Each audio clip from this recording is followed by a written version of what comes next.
Sí, profe. ¿Se escucha bien? Sí. Ok, gracias. Bueno, ahora comparto de nuevo pantalla.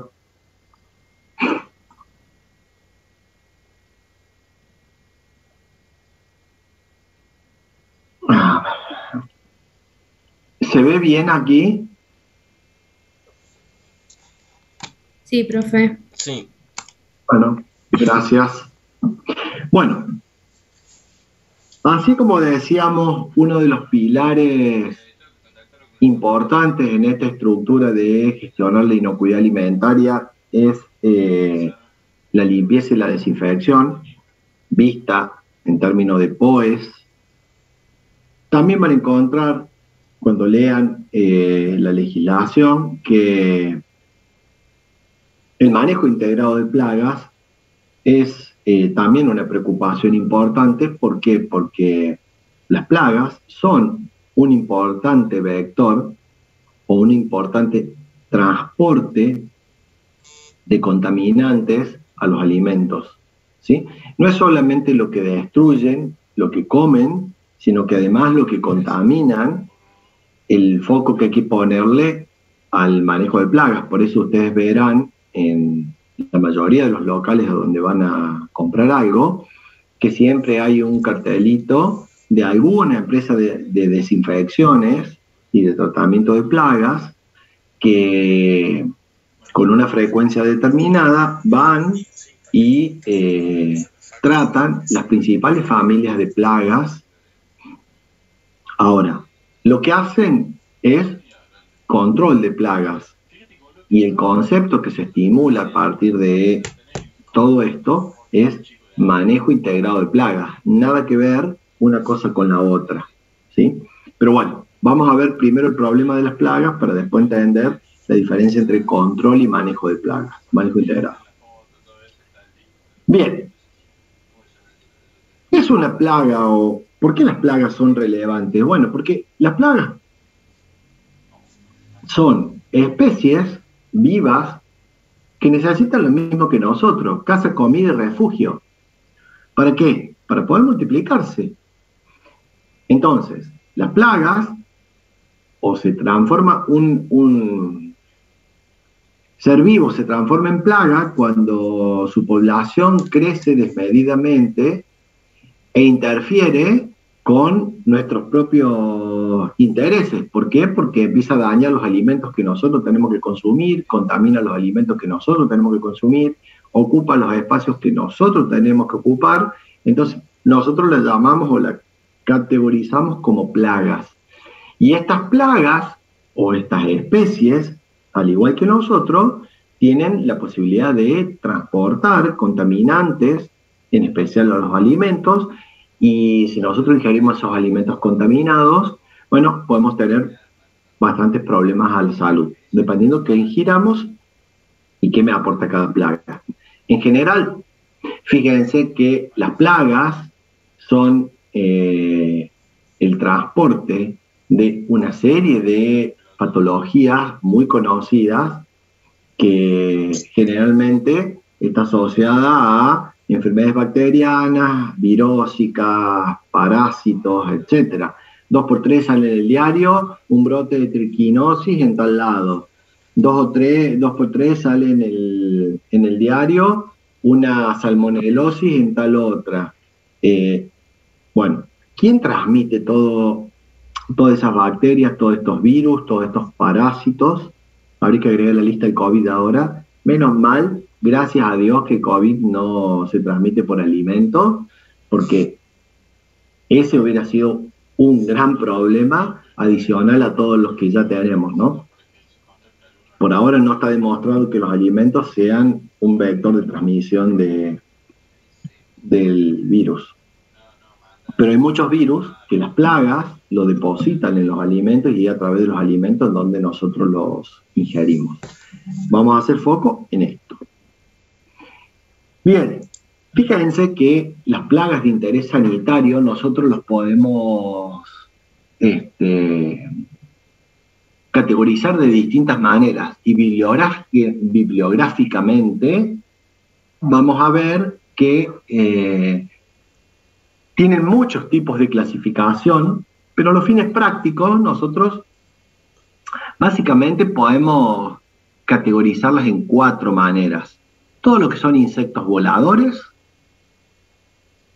moscas, abejas, avispas, etcétera. Todo lo que son insectos rastreros, es decir, que principalmente caminan. La cucaracha es un híbrido porque principalmente camina, pero también tiene alas y vuela, tramos cortos, pero vuela. Vamos a ver roedores, como otra gran familia, y todo lo que son aves en general, que me generan otro tipo de problemas. Entonces, nuestro foco en una industria son 4 grandes grupos. Los que vienen, las aves, los roedores, que hay distintas categorías de roedores, los insectos rastreros y los insectos voladores. Estas 4 familias me aportan un conjunto de contaminantes o de peligros, y para cada familia tengo un tratamiento muy distinto. Entonces tendré que tener en cuenta qué familia es la que predomina o qué familias están presentes en mi establecimiento o en mi casa o en el lugar que sea, para definir qué tipo de tratamiento voy a hacer.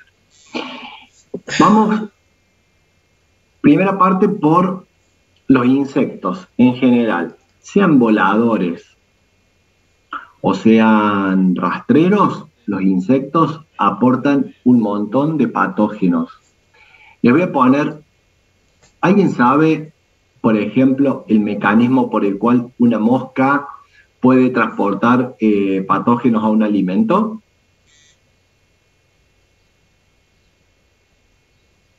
¿O alguna vez ha escuchado algo?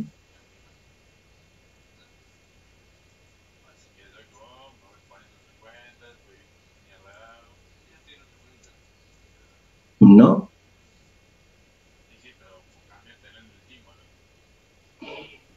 Bien. ¿Por qué No, la verdad que no, transportan? profe. ¿Por qué transportan? No, pero se suele decir que las moscas suelen andar en la caca de los caballos, en la caca en general, por eso dicen que las moscas Bueno, son... bueno, imagínate lo siguiente. Vamos a hablar de uno de ellos, pero en general cada uno tiene su mecanismo, ¿no? La mosca no tiene dientes, tiene como si fuera una trompeta en su estructura biológica. Entonces la mosca, para poder nutrirse, segrega un jugo digestivo a través de esa trompa, disuelve el elemento que quiere ingerir, porque son jugos bastante fuertes, y lo vuelve a absorber. Entonces vos imagínate lo siguiente. Pasó el perro, dejó su regalito en la vereda, se apoyó la mosca ahí en todo calentito. Ya las patas están contaminadas. A su vez, vomita, disuelve y aspira todo eso. De ahí levanta vuelo, se te mete por la ventana y se te apoya a vos en la milanesa. Ya con las patas te trajo lo que estaba afuera. Además vomitó de nuevo, disolvió de nuevo y volvió a ingerir de nuevo. Y así va haciendo a todos los lugares donde se va apoyando. Imagínate la contaminación de un lugar a otro, y ahora retomamos el concepto que recién una compañera de ustedes dijo, de contaminación cruzada. Contaminación cruzada es el mecanismo por el cual agentes contaminantes van de un lugar a otro. Entonces, vos imaginate que la mosca es el vector o el transporte a través del cual lo que estaba en lo que dejó el perro, ahora apareció en mi milanesa y en cuanta cosa se haya apoyado y hecho todo el proceso la mosca. Como la mosca, la abeja tiene lo suyo, la cucaracha tiene lo suyo, la rata tiene lo suyo, y así sucesivamente. Entonces, las plagas, cada una con su propio mecanismo, tiene una manera de introducir contaminantes y particularmente patógenos. ¿Por qué? Porque se alimentan o se apoyan o viven en lugares propicios para el desarrollo de los patógenos. Entonces, ¿cuál es la problemática de los insectos en general? De todos, la facilidad de transportar patógenos, ¿sí?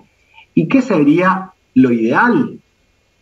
Que no entren a mi casa, a mi establecimiento, a mi planta, que no entren directamente. A veces lo logro, a veces no. A veces tengo que tener la puerta abierta y no puedo evitar que todos los insectos rastreros, o que las ratas, o que los voladores entren. A veces sí. Entonces, lo ideal sería, como concepto, evitar que la plaga entre. Ahora, para evitar que la plaga entre, tengo que tomar una serie de medidas. Esas medidas son tendientes a excluir, y por eso ese es el término que hace la inflexión entre control de plagas y manejo integrado de plagas. El manejo integrado de plagas se basa en la exclusión, es decir, en tomar todas las medidas necesarias para que la plaga quede de la puerta para afuera del establecimiento. El control de plagas es una medida correctiva que se aplica cuando ya tengo la plaga adentro y no me queda otra que reducir drásticamente su población o eliminarla. Son cosas distintas.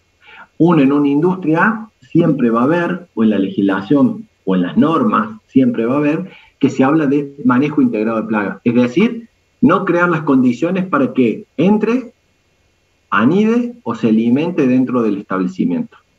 ¿Por qué? Porque en muchas oportunidades las plagas, como los roedores, entran en horarios nocturnos solamente a ingerir alimentos, pero su refugio no está dentro del establecimiento. Entonces entran y salen. Entonces, en general, los insectos, nosotros tenemos que evitar que por la facilidad de transportar patógenos entren al establecimiento. Que yo no les deje ningún lugar en donde ellos puedan anidar, ni mucho menos que puedan acceder a los alimentos o a materias primas con las cuales voy a elaborar alimentos. Tengamos en cuenta que todo insecto tiene ciclo, y muchos de esos ciclos incluyen una etapa larval, ¿sí? Por ejemplo, las polillas. Muchas de las polillas incluyen dentro de su ciclo reproductor una etapa de larva, ¿sí? Donde la larva crece, sale el gusanito se transforma en la mariposita, la deposita huevo en otro lado y vuelve a empezar el ciclo. Entonces nosotros tenemos que interrumpir el acceso del ciclo una vez que se me metió adentro del establecimiento, porque yo puedo no ver mariposas de polilla, pero resulta que están en el ciclo, en la fase de huevo, en la fase de gusanito. Entonces tengo que poder identificar qué especies tengo y en qué fase de esas especies están. Los roedores son otro gran problema. ¿Por qué? Porque transportan un montón de enfermedades, no solo microorganismos patógenos, sino que parásitos, particularmente leptospirosis, triquinosis, etcétera, ¿sí? Nosotros le adjudicamos al cerdo el tema de la triquinosis, pero es en realidad el roedor el que se la transmite al cerdo y el cerdo a nosotros. Lo que pasa es que nosotros, como no ingerimos roedores, no estamos expuestos, pero es el roedor el portador de eso también.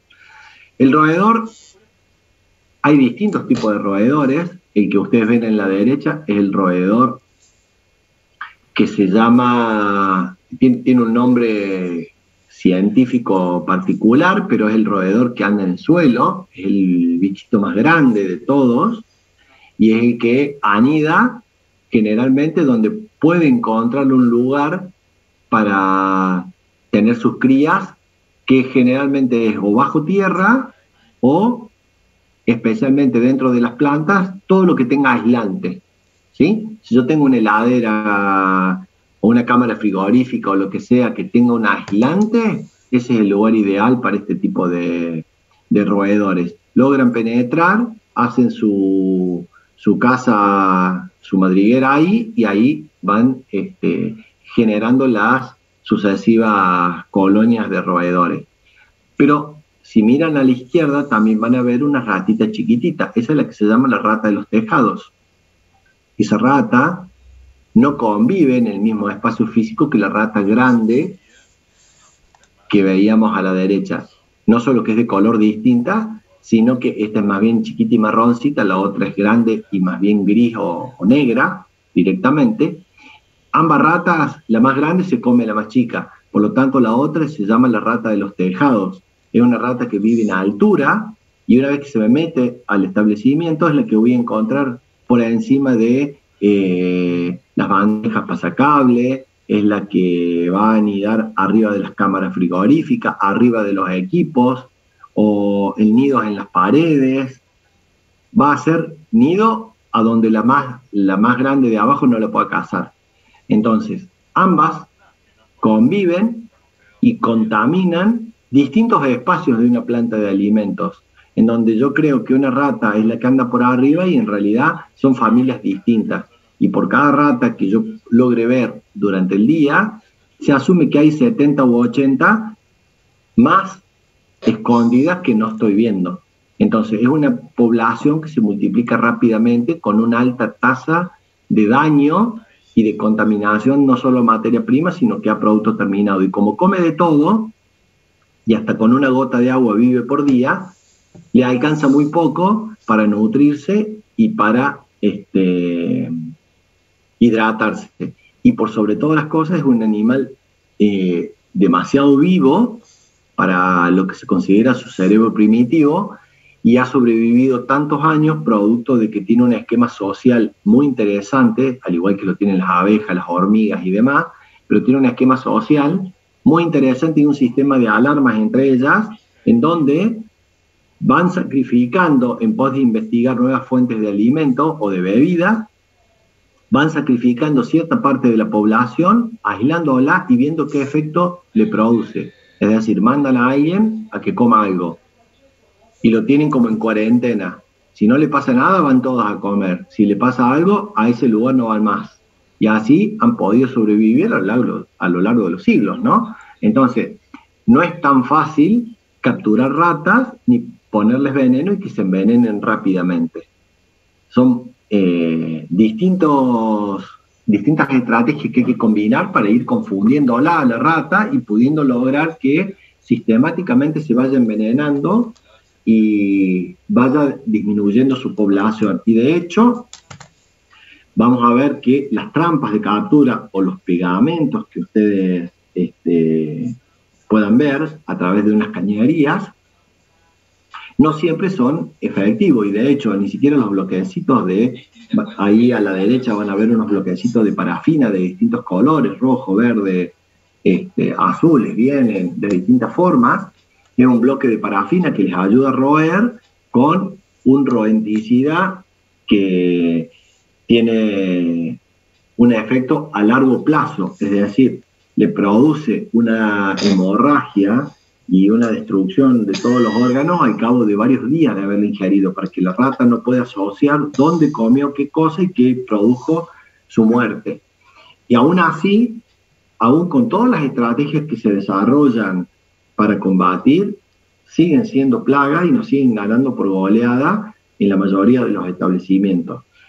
Mantenerlas afuera implica relevar toda la infraestructura, cerrar todas las vías de acceso, todos los resumideros. Una rata, hay videos espeluznantes de roedores pasando por los sifones de los inodoros. Es decir, que proveniendo de una cloaca, una rata puede subir perfectamente, atravesar un inodoro en el sentido inverso y salir de ese inodoro, consumir y volver a meterse adentro para volver a su madriguera.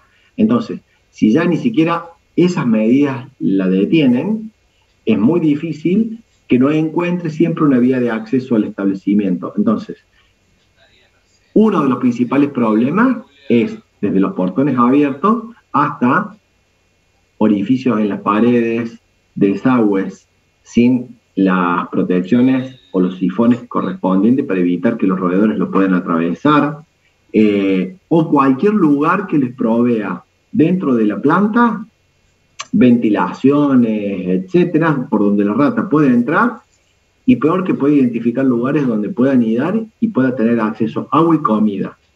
Si tengo eso, estoy en problemas. ¿Por qué? Porque va a ser muy difícil combatir desde adentro un nido de ratas. Y otro indicio importante es el hecho de que los roedores, por donde pasan, dejan una grasitud. Cuando pasan periódicamente por un lugar, dejan una grasitud muy particular en la superficie del zócalo, porque la rata tiene una desventaja. No ve muy bien, no tiene muy desarrollado el sentido de la vista, pero sí los demás sentidos, particularmente el del olfato. Entonces, como la vista no ve muy bien, nunca una rata va a atravesar una diagonal. Siempre la rata va a ir caminando por algo que ella puede ir tocando con sus pelos, y sobre todo los pelos que salen de la nariz y de la boca, digamos, los bigotes que tiene al lado, porque esos son los que le dan la sensación de ubicación en el espacio. Entonces el roedor siempre va a ir en contacto con una pared o con algo que le dé seguridad y que ella pueda estar constantemente constatando que va protegida. Esa sensación de seguridad o de protección va dejando una marca porque el pelo del roedor tiene una grasitud particular, y como va orinando o defecando en la medida que va caminando, se la puede rastrear o por la materia fecal, que es visible, o por la orina, que es fluorescente. Cuando uno la ilumina con luz ultravioleta, se ven las marcas fluorescentes de la orina, o se puede ver la grasitud en el zócalo, que es vía de tránsito de roedores habituales. Entonces, ahí es donde se puede plantar estos tubos que habitualmente, o estas trampas, ya sea mecánicas con comida, o las otras trampas de cebo con veneno. Bien. Y después, el otro gran problema son las aves. Las aves hoy, como ustedes verán en una plaza o en cualquier lado, está descontrolado el tema. Es muy difícil de poder mantener a raya la tasa de reproducción de las aves, y esto hace que junto con el ave convivan una serie de patógenos, entre ellos la salmonela, y ustedes verán que donde hay ave hay materia fecal de ave y por ende hay salmonela, lo más probable. Y si esto pasa por aves que se te meten y te anidan, desde gorriones, palomas, etcétera, se te meten y te anidan en los depósitos, consumen alimento y además defecan sobre los pallets de materias primas o de productos terminados, estoy introduciendo una gran cantidad de patógenos dentro del establecimiento. Por lo tanto, acá lo que tengo que hacer es tratar de evitar por todos los medios que el ave entre. Entonces, como tenemos todas estas familias de roedores, aves o insectos, tanto voladores como rastreros, tenemos que diseñar medidas específicas para evitar que entren al establecimiento. En relación a las aves, se ha intentado de todo, y se intenta de todo, desde ahuyentadores ultrasónicos hasta redes para impedir que se posen o que generen nidos, como, no sé, han visto en la terminal de Córdoba, probablemente. Se han establecido pinches para evitar que se apoyen y que apoyadas defequen. Se han puesto en establecimientos halcones, como el halcón es el depredador natural de la ave, o particularmente de la paloma.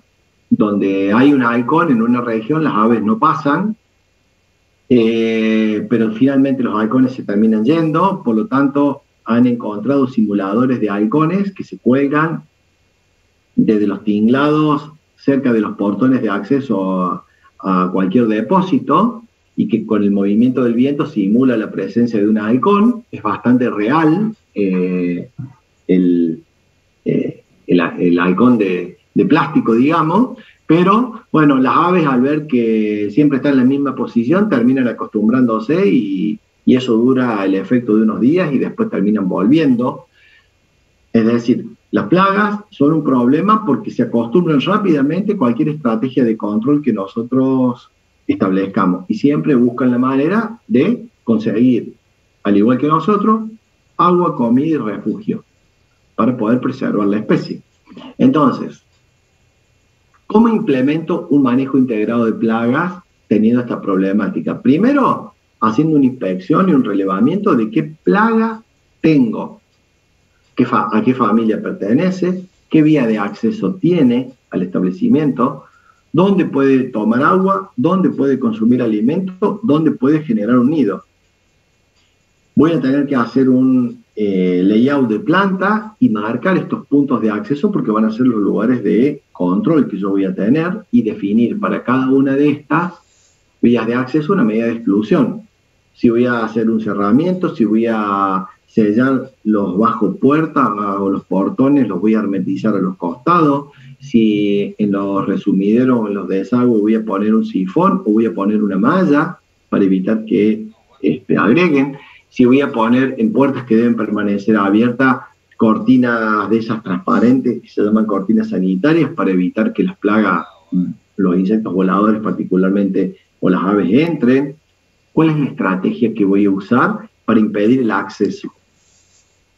¿Sí?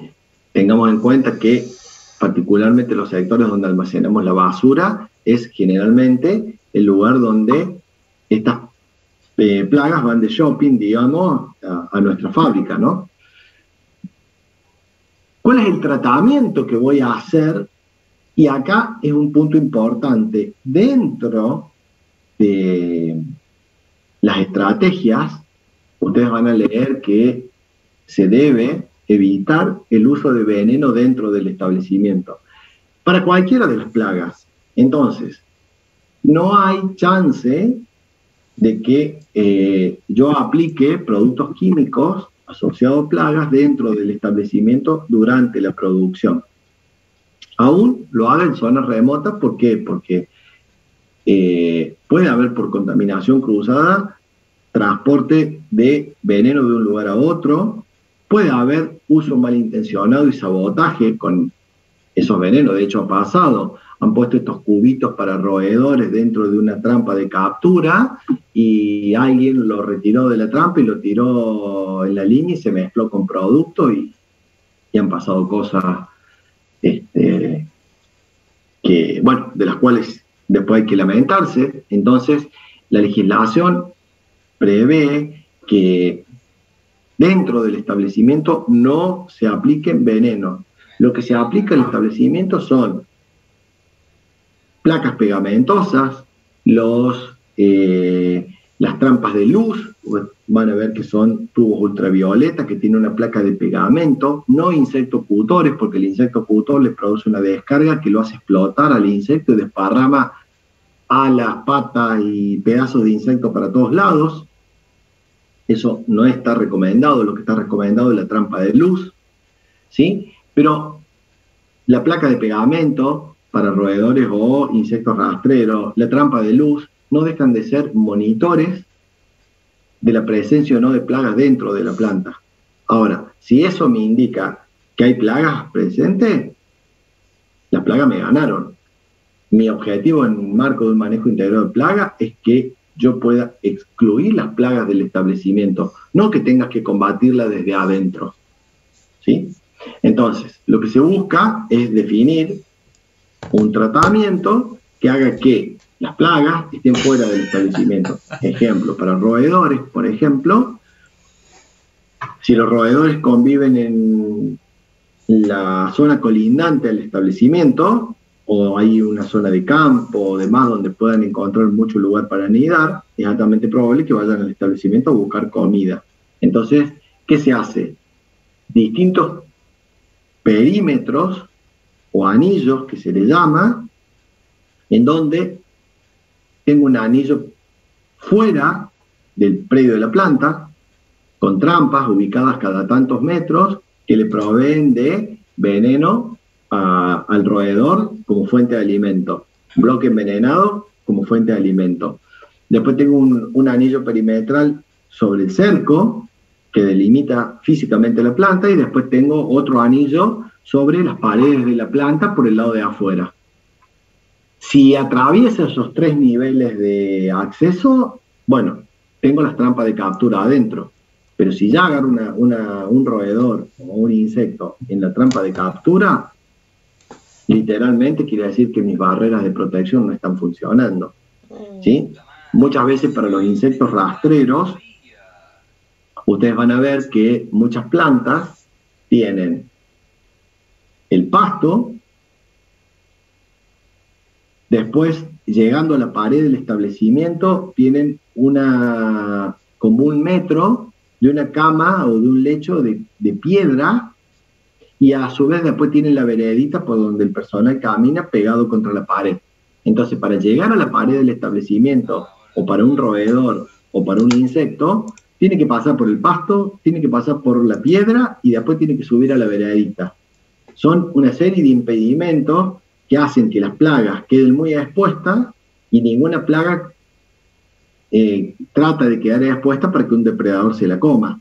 Entonces, son medidas físicas que son barreras que forman parte de la estrategia de la gestión de manejo integrado de plagas para evitar que las plagas lleguen a poder introducirse al establecimiento. No obstante, todo lo que les estoy diciendo, que son cosas que se hacen y que forman parte de lo que ustedes van a leer como estrategia para combatir esto, aún así las plagas entran lo mismo, y bueno, hay que tener siempre un plan B como tratamiento intensivo cuando yo detecto que en una zona hay presencia de, no sé, roedores. Detecto abajo de una máquina materia fecal de roedores.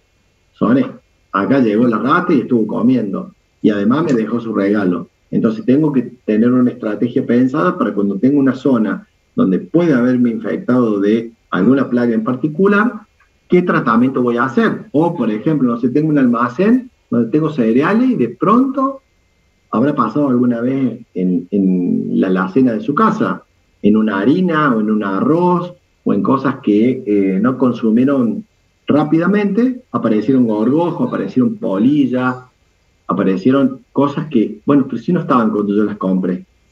Bueno, se dio el ciclo adecuado, eclosionó ese ciclo y se produjo la presencia o la aparición de la plaga. Entonces, bueno, ¿qué vamos a hacer en el caso de que tenga esta situación?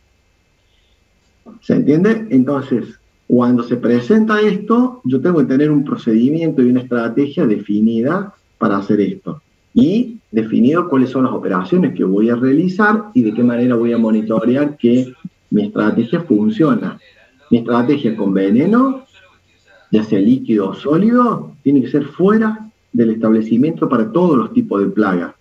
Si son aves, lo pondré en el techo. Si son roedores, lo pondré en el piso. Pero tengo que tener, si son insectos voladores, hoy vienen un montón de productos insecticidas con hormonas propias de cada especie, ¿sí? Por ejemplo, para moscas viene un insecticida con feromonas, entonces uno embebe, no sé, unas cuerditas, un pedacito de piola o trapos, o pinta directamente los marcos de ventanas y pone una bandejita, y cuando la mosca se apoya ahí, ¡pum!, cae abajo y mata. Pero ¿qué pasa? Ese tratamiento con la hormona tiene un poder de volteo enorme. Mosca que se acercó y tocó, murió, pero atrae a todas las moscas de la región.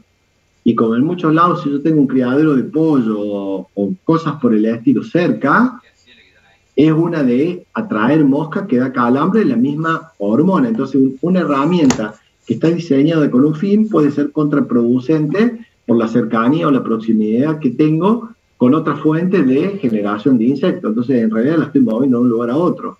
No me conviene en ese caso aplicar algo con feromona. O me conviene aplicarlo distante de la planta para que se direccionen hacia otro lado. Pero tengo que buscar la estrategia propia para cada tipo de plaga que yo identifique. Y ir monitoreando en qué medida esas plagas potencialmente me pueden estar invadiendo mi establecimiento y mi planta adentro.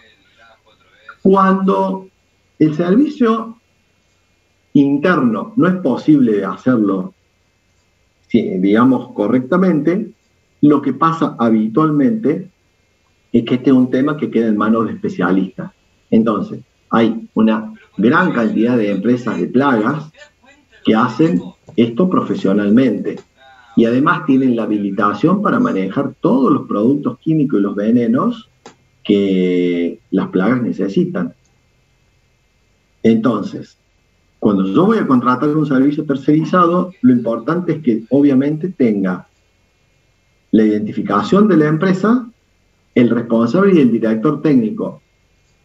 En nuestra legislación, ustedes van a leer ahí en el capítulo 2, que nosotros tenemos que tener un director técnico en cualquier establecimiento que elabore alimentos.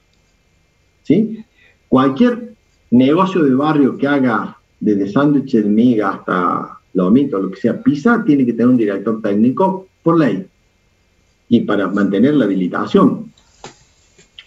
Así también tiene que tener contratada una empresa que le provee un servicio de manejo integrado de plaga. Y en ese caso de lugares chiquititos, se asume que el lugar no tiene el conocimiento técnico para poder hacerlo. Por lo tanto, directamente la MUNI te induce a que vos contrates una empresa que pase y te haga el servicio. Esa empresa tiene que tener un responsable técnico. ¿Por qué? Porque si hay algún problema legal con la aplicación de productos o una contaminación cruzada con estos productos. Esa empresa tiene que estar inscrita en la municipalidad. Te tiene que definir cuáles son las políticas de trabajo, los objetivos para tu establecimiento y cuáles son las plagas que encontró en tu establecimiento. Y junto con un informe donde identifica no solo las plagas, sino las vías de acceso de esas plagas a tu establecimiento, te tiene que decir, bueno, para esta situación tuya, tu cronograma de trabajo va a ser este. Y te tiene que, en función del relevamiento, proponer un programa de trabajo donde aplicará o no, en función de su análisis técnico, productos químicos y te propondrá o no alguna metodología de muestreo como trampa de luz o como trampa de pegamento y demás para mostrarte si realmente dentro del establecimiento ingresan o no. A cuántos lugares uno entra y ve que hay una trampa de luz, estos tubitos fluorescentes violeta, y ve la placa de pegamento asociada a eso totalmente saturada de bicho. Y evidentemente eso como medida de monitoreo no está funcionando directamente como captura. Si funciona como captura es porque está lleno y mis barreras para impedir el acceso son nulas. O en cuántas panaderías uno entra a comprar y está lleno de abejas el mostrador. Bueno, ese tipo de cosas en realidad no deberían pasar. ¿Por qué? Porque yo estoy comprando productos alimenticios que esos insectos que están dando vuelta ahí podrían haberlo contaminado con algún patógeno. Y como si la abeja está sobre la factura, yo no voy a calentar en ningún lado esa media luna como para que adquiera temperatura suficiente para matar el patógeno. Directamente le voy a sacar la bolsa y me la voy a comer. Entonces estoy ingiriendo de mano directa del insecto un alimento que podría estar contaminado simplemente por el contacto insecto-producto. ¿Se entiende? Y un tema importante es que muchas de estas empresas que proveen el servicio instalan cebos o trampas y de hecho aplican productos químicos. Bueno, en el caso que eso pase, es obligación de la empresa llevar un libro donde va registrando todas las aplicaciones de productos químicos y los cuidados que hay que tener post aplicación. Muchos de los productos químicos, por ejemplo, la cabotrina, que se usa a nivel doméstico, ¿sí? A nivel industrial se usa la cipermetrina. La cabotrina es una cipermetrina en una dilución que es segura para el uso doméstico, sobre todo donde hay niños. La cipermetrina tiene un alto poder residual para insectos, pero se neutraliza fácilmente si se la lava con detergente. Entonces, de nada me sirve agregar cabotrina y después lavar la mesada donde andan las cucarachas con detergente, porque el detergente anula el poder residual de cabotrina. Ahora, si dejo cabotrina en la mesada y después apoyo alimentos, el alimento queda con cabotrina por contacto directo. Entonces, ese tipo de cuestiones, lo tiene que manejar un profesional responsable y para eso se pide que, en general, para lugares chiquititos, esto sea un servicio tercerizado donde esté profesionalizado el uso de este tipo de productos para evitar problemas. Y cualquier servicio tercerizado o vos, si lo haces dentro del establecimiento, debería generar un informe mensual con lo que en materia de plagas esté sucediendo. Es decir, si hay trampas de pegamento, recorrerlas y ver si quedó algo atrapado. Si hay trampas de captura, recorrerlo y ver si hay algo atrapado. Si hay cebos, recorrerlo y ver si hay algo comido. Y así sucesivamente. De esa manera yo voy teniendo un monitoreo a lo largo del tiempo de lo que va pasando con plagas. Y vamos a ver que conforme lleguemos a la época de eclosión de las plagas, o donde en la época de reproducción de las plagas, generalmente es donde aumenta significativamente la presencia de plagas en torno a los lugares donde puedan comer y anidar. Después, durante el año, baja eso, pero siempre tenemos picos a lo largo de los años que coinciden con determinadas estaciones y que, bueno, hay que reforzar las medidas de control cuando llegue ese pico. Bien, ¿dudas? ¿Preguntas hasta aquí?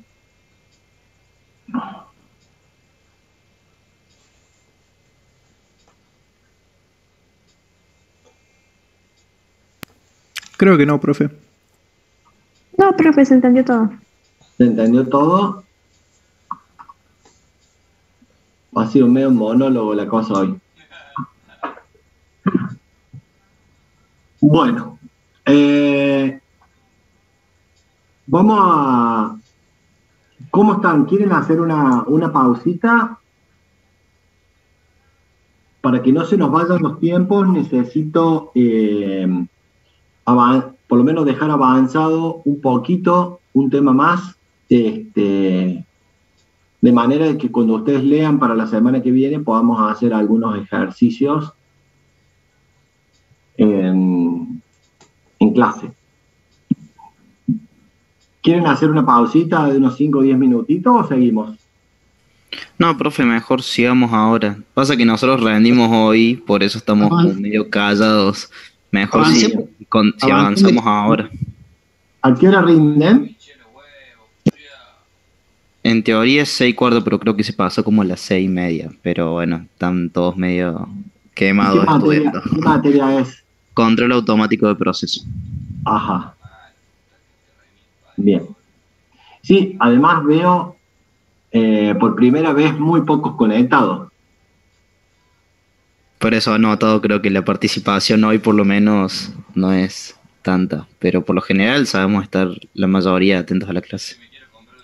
Che, una pregunta, y dado que tienen esta situación y que hay tantos que no están, porque hay menos de la mitad de los que hay habitualmente,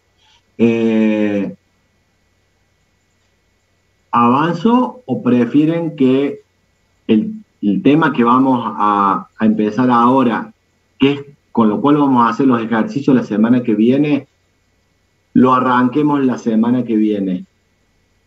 Porque si no está la mayoría, de todos modos, la semana que viene, o ustedes lo están grabando esto y lo pueden ver, no sé cómo funciona la cosa. Yo lo estoy grabando. Sí, pero yo no tengo drama en grabarlo. Así que si quiere terminar de dar la clase, lo dejo grabado y después lo subimos. Bien. Yo lo estoy grabando, Cami. Me habló Flor porque tenía que rendir también con los chicos control automático, así que lo estoy grabando yo. Ah, buenísimo, ¿no? Yo sabía que alguien lo estaba grabando, pero si se quieren ir a rendir, yo grabo lo que falte, no hay drama. Bueno, vamos a hacer una cosa. A ver, voy a grabar la introducción. Voy a dar hasta la introducción, que es lo que necesito que quede claro para que ustedes puedan leer tranquilamente el reglamento. Yo voy a avanzar un poquito más hasta donde considero es importante para que ustedes, cuando lean, puedan comprender sin ningún problema por qué le están pidiendo cada una de esas cosas. De manera que la semana que viene podamos hacer un repaso de esto rápido y avanzar con la parte de los ejercicios. les robaré como mucho media hora más. Pero si lo pueden grabar y se lo pueden pasar a sus compañeros, se los voy a agradecer de manera de que, bueno, le dediquen algún ratito y retomen esta parte. Bueno, voy a compartir pantalla. Bien. ¿Se ve bien, chicos, ahí? Sí, profe. Sí, se ve. Bueno. Cuando nosotros queremos hablar de buenas prácticas de manufactura, de HACCP o de sistemas de gestión de inocuidad un poco más elevados, dejamos de hablar de contaminación para pasar a hablar de peligros. ¿Sí? ¿Por qué? Porque hay ahí definiciones que son importantes de tener en cuenta a la hora de empezar a manejar el vocabulario en este ámbito.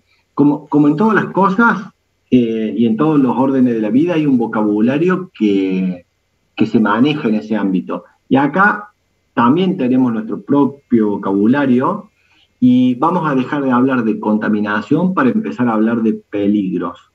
¿Sí?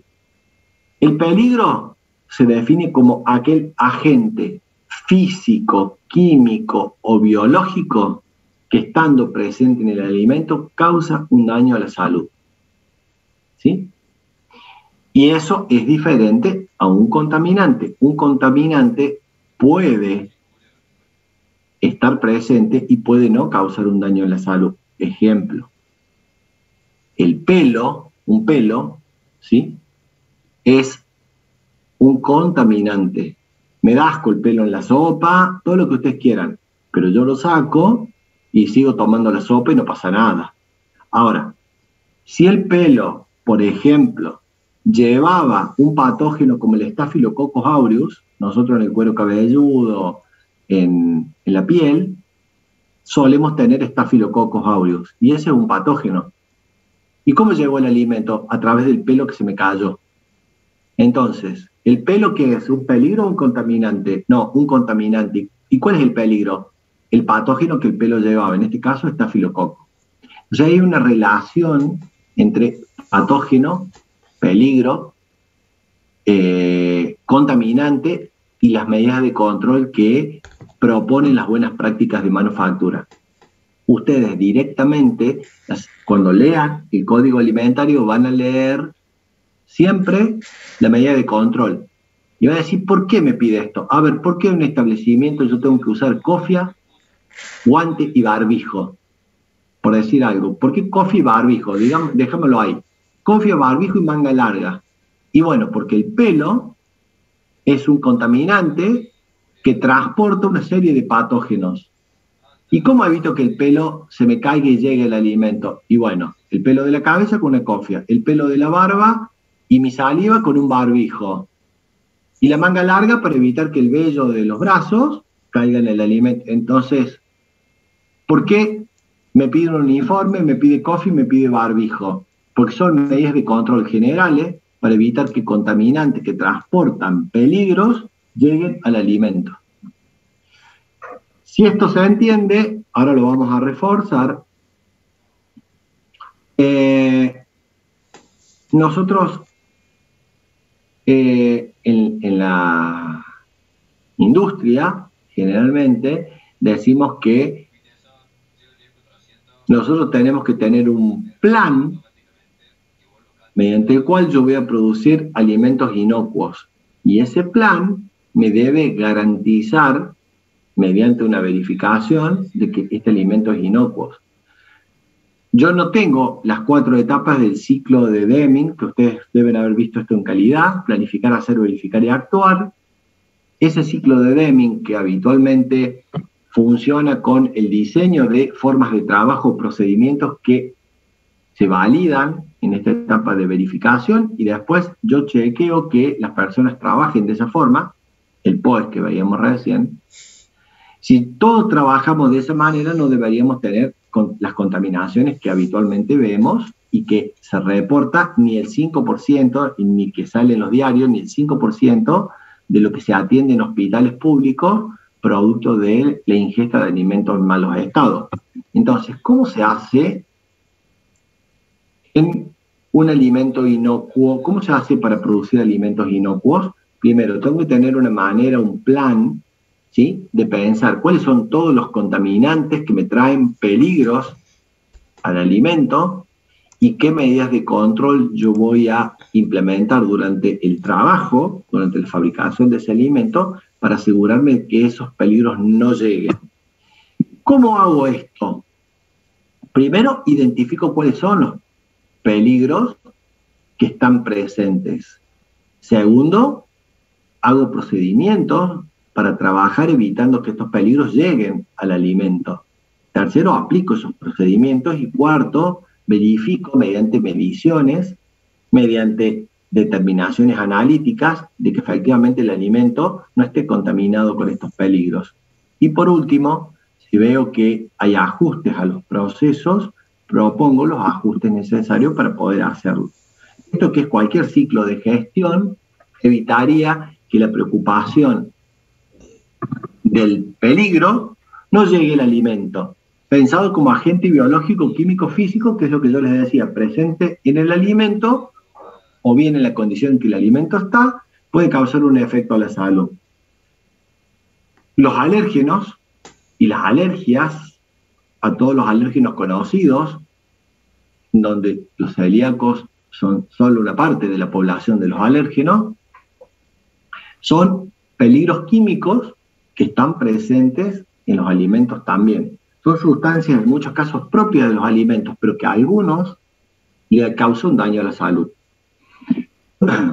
Bien, entonces, si tomamos, yo voy a saltear, para retomarlo la semana que viene, voy a saltear un jueguito que tenía pensado hacer hoy con la finalidad. Primero porque la idea es que lo hagamos interactivo. Y si hoy no hay muchos conectados, va a ser complicado hacerlo. Y segundo, vamos a perder la gracia de ese juego. Pero sí quiero dejar introducido este tema.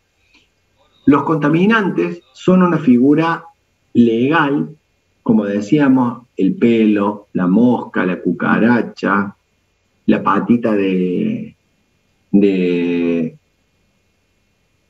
un insecto que apareció en el puré, pero en realidad los peligros están asociados a lo que eso ha transportado.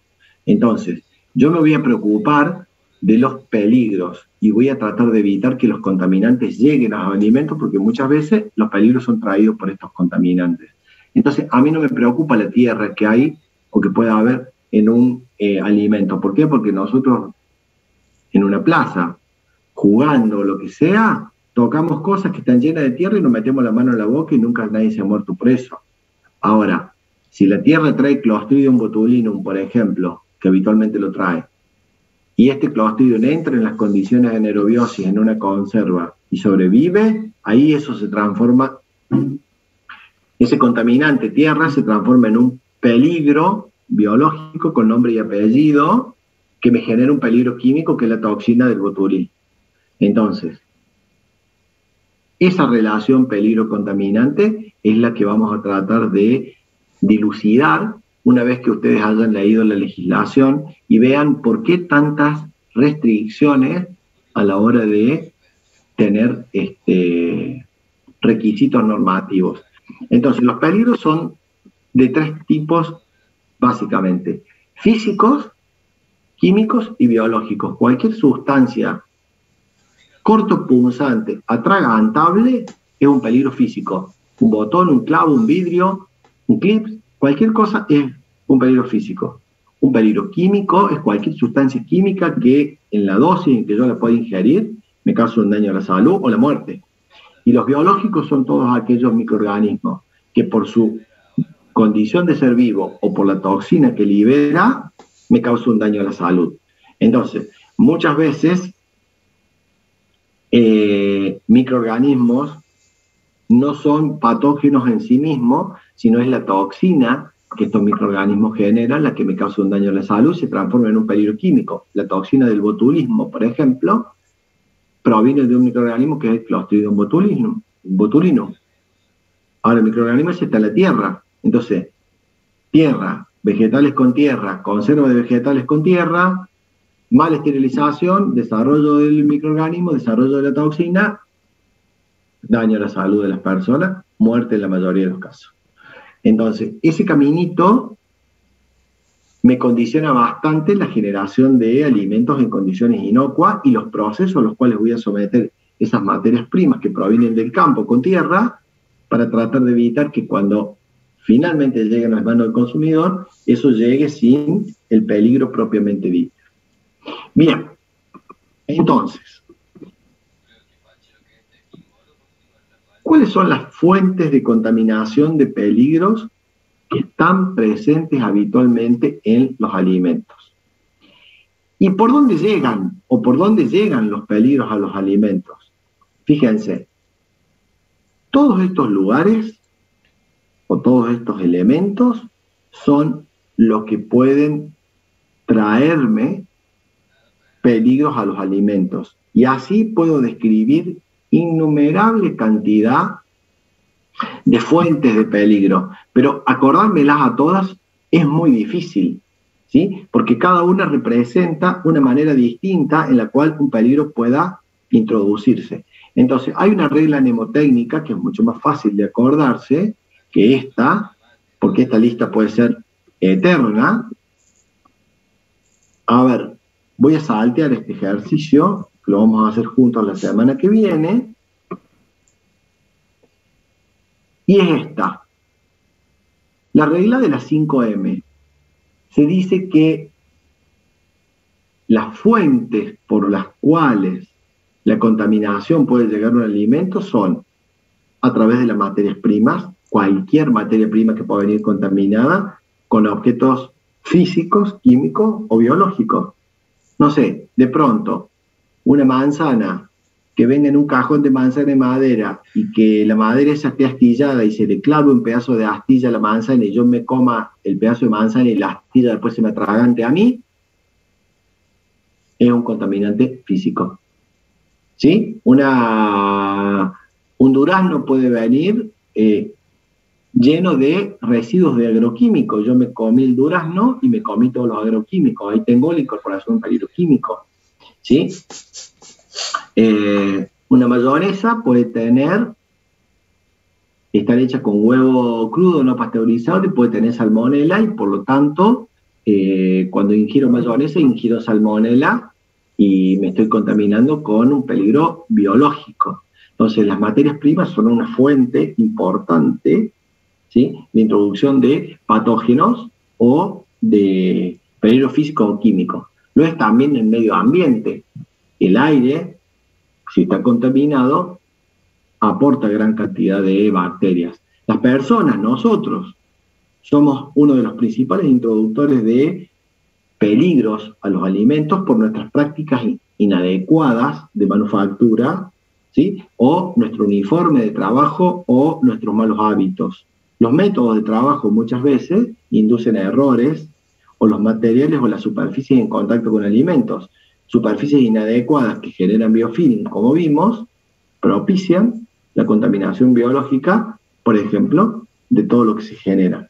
Entonces, vamos a ver la semana que viene la relación que hay entre las fuentes de contaminación, estas 5, que de estas 5 se desprenden todas las que vimos anteriormente, y vamos a ver la relación que esto tiene con el Código Alimentario Argentino y cada una de las medidas que el Código Alimentario nos provee. Vamos a ver que, en general, la suma de todas las BPM atacan a todas estas formas en las cuales los alimentos se puedan contaminar. Bien. ¿Qué más? A ver. Bien. Yo creo que vamos a parar ahí. Bueno, yo creo que lo más prudente, dado todos los que estamos, es cortemos acá. Les pido por favor, para no retrasarnos en las clases, que les compartan a sus compañeros lo que hemos visto hoy, por un lado, y por otro lado, por favor, yo lo voy a tratar de poner en la autogestión, ustedes también les indiquen a sus compañeros que lean el capítulo 2 del Código Alimentario Argentino y que lo tengan a mano para la próxima clase, con la finalidad de que podamos hacer un ejercicio y que podamos empezar a trabajar en varios casos prácticos asociados a problemas de inocuidad alimentaria. ¿Puede ser posible? Sí, profe. Bueno, chicos, espero que les vaya a todos súper bien en el parcial de hoy. Gracias, profe. Muchas gracias, profe. Gracias. Gracias. Hasta la clase Profe. que viene. No, Chao, profe. chao.